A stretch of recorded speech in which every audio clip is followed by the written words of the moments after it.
വെള്ളാപ്പള്ളി നടേശനെതിരെ പരോക്ഷ വിമർശനവുമായി കാന്തപുരം വിഭാഗം. സാമുദായിക രാഷ്ട്രീയ നേതാക്കളെന്ന് അവകാശപ്പെടുന്നവർ വിദ്വേഷവും വെറുപ്പും വളർത്തുന്നു. മതത്തിന്റെ പേരിൽ മനുഷ്യനെ ഛിന്ന ഭിന്നമാക്കാൻ ശ്രമിക്കുന്നുവെന്നും വിമർശനം. മത സാമൂഹിക രാഷ്ട്രീയ നേതാക്കളെന്ന് അവകാശപ്പെടുന്ന പലരിൽ നിന്നും വിദ്വേഷത്തിൻ്റെയും വൈരാഗ്യത്തിൻ്റെയും വെറുപ്പിൻ്റെയും വാക്കുകൾ മതത്തിൻ്റെ പേരിലും പല ആചാരങ്ങളുടെ പേരിലും മനുഷ്യനെ ഛിന്ന ഭിന്നമാക്കുമ്പോൾ അതില്ലാതെ എല്ലാ മനുഷ്യരെയും കോർത്തിണക്കുക എന്നതാണ്. ഞങ്ങൾ വ്യക്തികളെ പരാമർശിക്കാറില്ല. അരുൺ പൂപ്പറമ്പ് നൽകും വിശദാംശങ്ങൾ. അരുൺ, വെള്ളാപ്പള്ളിയുടെ വർഗീയ പരാമർശങ്ങൾ തുടരുകയാണ്. ഇതിൽ CPIM ഇന്ന് സംസ്ഥാന സെക്രട്ടറി ഇന്ന് തള്ളിക്കളയും ചെയ്തിരുന്നു ഈ വിഷയത്തിൽ. ഇന്നിപ്പോൾ കാന്തപുരം വിഭാഗം എന്തൊക്കെയാണ് പറയുന്നത്?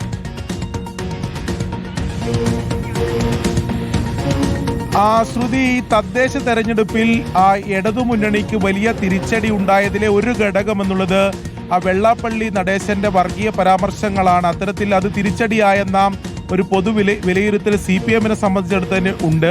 പ്രത്യേകിച്ച് മലബാറിലെ വടക്കൻ ജില്ലകളിലെ തിരിച്ചടിക്ക് കാരണം അത് തന്നെ, അതിലൊരു ഘടകം ഇതാണെന്ന വിലയിരുത്തലാണ് CPM സംബന്ധിച്ചിടത്തോളം ഉള്ളത്. അതിനുശേഷവും വെള്ളാപ്പള്ളി നടേശന്റെ ഭാഗത്തുനിന്ന് വർഗീയ പരാമർശങ്ങൾ, പ്രത്യേകിച്ച് മലപ്പുറം ജില്ലക്കെതിരായിട്ടുള്ള പരാമർശങ്ങൾക്ക് തുടരുകയാണ്. ഇതിനെതിരെ വലിയ പ്രതിഷേധമാണ് മുസ്ലിം സംഘടനകളുടെ ഭാഗത്തുനിന്ന് ഉണ്ടായിട്ടുള്ളത്. നേരത്തെ തന്നെ സമസ്തയുടെ EK സംസ്ഥ വിഭാഗമൊക്കെ അത്തരം വിമർശനങ്ങളുമായി രംഗത്ത് വരുന്ന സാഹചര്യം ഉണ്ടായിട്ടുണ്ട്.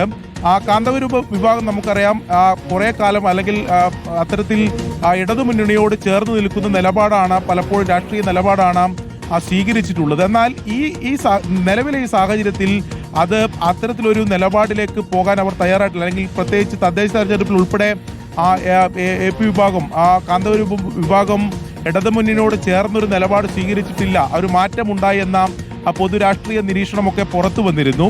അതിനുശേഷമാണിപ്പോൾ ഒരു യാത്രയിലേക്ക്, കേരള യാത്രയിലേക്ക് കാന്തപുരം വിഭാഗം കടക്കുന്നത്. അതിൽ നടത്തുന്ന ഓരോ പ്രതികരണങ്ങളും വലിയ രാഷ്ട്രീയ പ്രാധാന്യമേറുന്നതാണ്. പ്രത്യേകിച്ച് നിയമസഭാ തെരഞ്ഞെടുപ്പ് ഉൾപ്പെടെ മുന്നിൽ നിൽക്കുന്ന സാഹചര്യത്തിൽ അങ്ങനെയാണ് ഇപ്പോൾ തുടക്ക ദിവസം തന്നെ വെള്ളാപ്പള്ളി നടേശനെ പരോക്ഷമായെങ്കിലും വിമർശിക്കാൻ കാന്തപുരം വിഭാഗം തയ്യാറായിട്ടുള്ളത്. വരും ദിവസങ്ങളിൽ നേരിട്ടുള്ള വിമർശനങ്ങളിലേക്കൊക്കെ പ്രത്യേകിച്ച് പൊതുയോഗങ്ങൾ, പൊതുസമ്മേളനം കടക്കാനുള്ള സാധ്യതയാണ് മുന്നിൽ കാണുന്നത്. ഇപ്പോൾ സാമുദായിക രാഷ്ട്രീയ നേതാക്കളെന്ന് അവകാശപ്പെടുന്നവർ വിദ്വേഷവും വെറുപ്പും വളർത്തുന്നു, മതത്തിന്റെ പേരിൽ മനുഷ്യനെ ഛിന്ന ഭിന്നമാക്കാൻ ശ്രമിക്കുന്നു എന്നുൾപ്പെടെയുള്ള രൂക്ഷമായ ഭാഷയിലാണ് വിമർശിച്ചിട്ടുള്ളത്. പേരെടുത്തു പറഞ്ഞില്ലെങ്കിലും, അതായത് വ്യക്തിപരമായ അത്തരത്തിലേക്ക് വിമർശനങ്ങളിലേക്ക് പോകുന്നില്ല എന്ന് പറയുമ്പോഴും ആ വിമർശനം വെള്ളാപ്പള്ളി നടേശൻ സമീപകാലത്തായി നടത്തിയിട്ടുള്ള വർഗീയ പരാമർശങ്ങൾ, വിദ്വേഷ പരാമർശങ്ങൾക്ക് എതിരായിട്ടുള്ള നിലപാടാണ് എന്നുള്ളതാണ് വളരെ പ്രധാനപ്പെട്ട കാര്യം.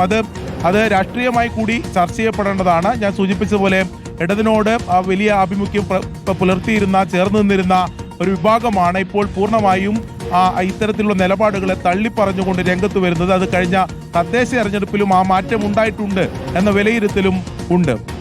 ഓക്കെ, അരുൺ പൂപ്പറമ്പയാണ് വിശദാംശങ്ങൾ നൽകിയത്.